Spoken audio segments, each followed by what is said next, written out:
Hello there, mathletes. Welcome back to Math Jamboree.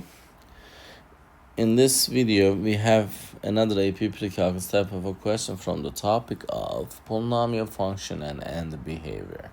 Let's solve it together. Consider the function k of x equals 5 times x to the power of 7 minus 3 times x to the power of 5 plus x cubed minus 8x. Which choice best describes the end behavior of k?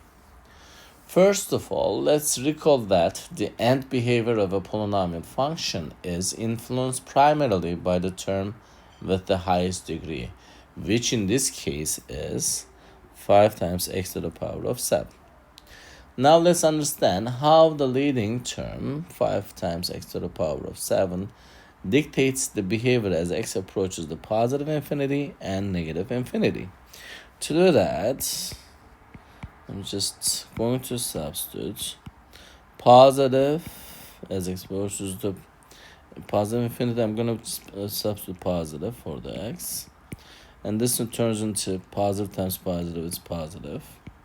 5 times x to the power of 7. When I substitute negative, because as x approaches negative infinity, this is negative to the power of 7 will be resulting in a negative because it's the exponent is odd number. Positive 5 times negative gives you negative.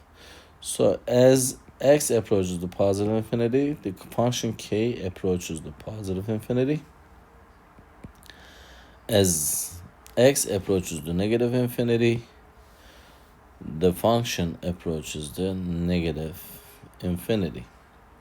So based on this, the correct answer is choice C for this specific question.